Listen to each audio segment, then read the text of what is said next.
Picture this. You're at home, on any given night. You hear the key in the lock. Your body already relaxes before you even see her. It's a deeply ingrained reflex. It's the person you share your life with, the one you know better than anyone. Or at least, that's what you thought. She walks into the kitchen, smiles at you, puts the keys in the same place as always. The way she walks, her voice, even the gesture of touching her hair, everything checks out. But something doesn't. Suddenly, a freezing certainty settles in your mind. That person is not your partner. They look like them, talk the same, move the same. But you know it's not them. You try to explain it, and it sounds absurd even to you. They look exactly like him, but it's not him. It's an imposter. The problem isn't just fear. It's that your brain has decided that reality is lying. And from there, every gesture, every word, every daily detail becomes evidence of an impossible conspiracy. This scenario, however extreme it may seem, is not a science fiction script, but a window into one of the most revealing faults in our brain's wiring. It's the real-life experience of people with a syndrome that, although it affects less than a small percent of the psychiatric population, becomes a clinical warning sign that is impossible to ignore. Its appearance, often linked to specific neurological conditions such as strokes, tumors, or dementias, transforms a rare phenomenon into a clear warning. There's a loose wire in the deepest circuits of trust and recognition. In this syndrome, the patient is convinced that someone very close, a partner, a child, a parent, has been replaced by an identical double, a perfect imposter. There are no hallucinations of monsters or distortion of features.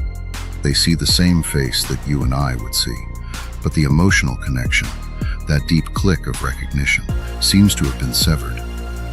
The most disturbing thing is this. The part of the brain that recognizes faces may be working fine. The patient may say, "Yes, she looks like my mother." But the part that associates that face with the feeling of familiarity seems to fail. It's as if the visual recognition system said, "It's her." But the emotional system, that deep network of the brain that generates trust and warmth, responded with a terrifying silence. "I don't feel anything, so it must be an imposter." For the person suffering from it, the conclusion isn't, "My brain is failing." The only logical explanation their mind finds is, "Someone has impersonated the person I love most." And here begins the real horror, when the failure is in the brain, but it is experienced as a failure in reality. To unravel the mystery of that false certainty, we have to follow the brain's wiring until we find the short circuit. This is not what we call face blindness, that inability to recognize familiar faces as if they were all strangers. In prosopagnosia, you look at your partner and see a stranger. In Capgras, you look at your partner, recognize them perfectly. And still you are convinced that they are an imposter. The difference is subtle, but abysmal. Researchers believe that recognizing a face is a two-step process. The first is purely visual. Your eyes capture the features, and your brain compares them with a file of familiar faces. It's like a biological facial scanner. It analyzes the distance between the eyes, the shape of the nose, the curve of the smile, and compares that unique pattern with your memory bank.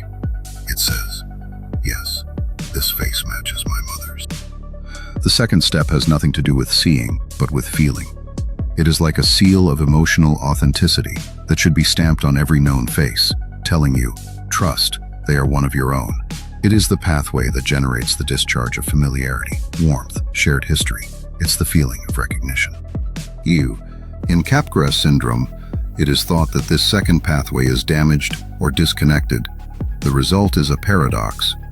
The visual pathway says, "It's her," but the emotional pathway responds with silence. And here science finds its first great mystery. Is it just a loose wire?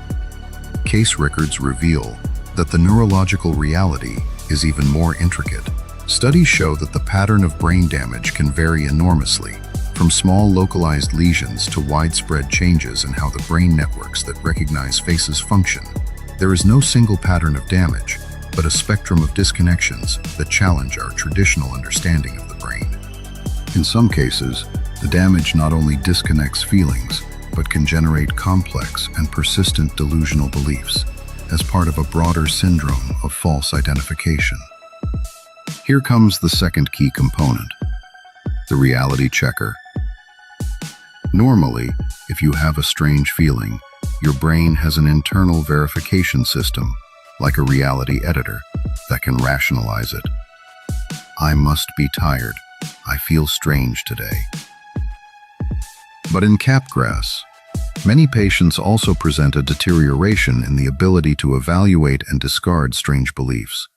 That kind of critical filter, largely housed in the frontal lobes, is also affected. Everything I see tells me it's my mother, but nothing in me feels like when I'm with my mother. If it looks exactly the same, but I don't feel anything, then it can't be her. It has to be an imposter. It is not a voluntary decision. It is the logical conclusion of a recognition system broken into two levels. The most disturbing thing about Capgras syndrome is that it is not just a weird idea. Many times it is the tip of the iceberg of something physical that is damaging the brain. When someone comes to the doctor convinced that a loved one is an imposter, doctors do not see it only as a psychological problem. It is a warning sign that usually leads to requesting brain scans, because this type of delusion can be an indicator of underlying neurological problems. Anything that crosses those wires, a stroke, a degenerative process, brain inflammation like encephalitis, a tumor, can, in theory, open the door to these types of delusions.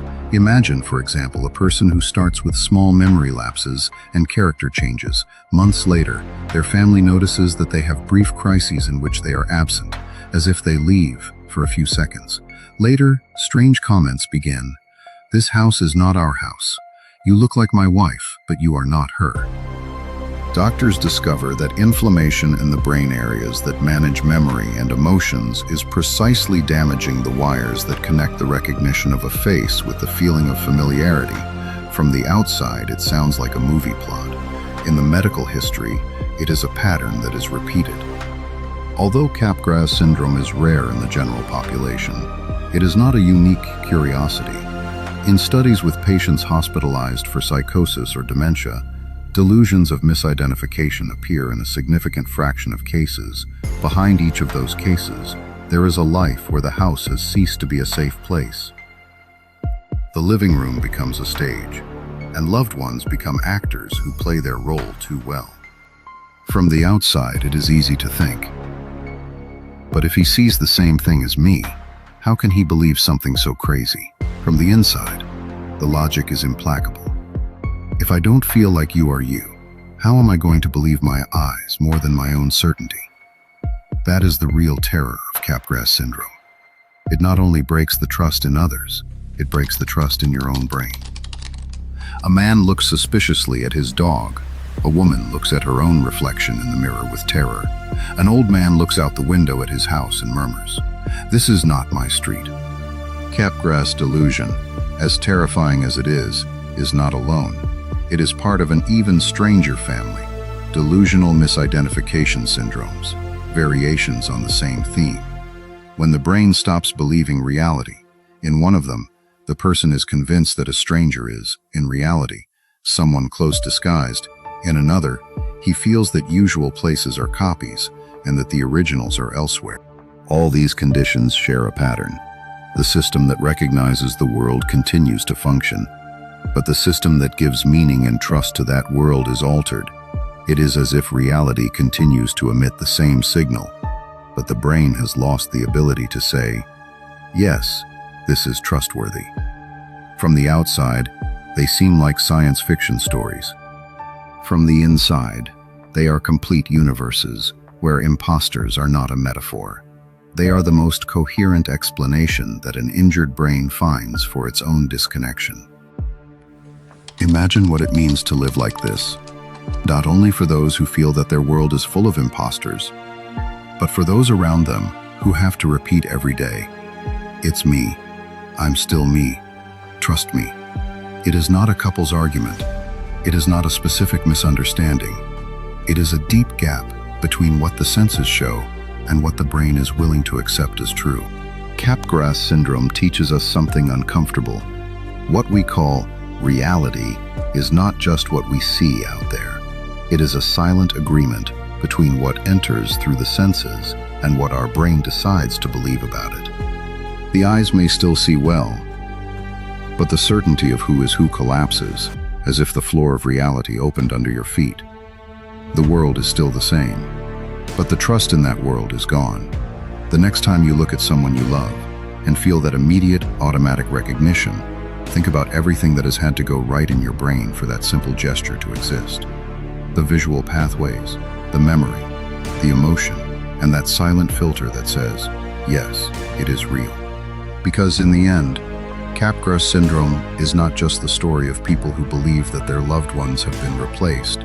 It is a brutal reminder of something deeper, that our trust in the world and in ourselves hangs by invisible threads that we take for granted until one of them breaks.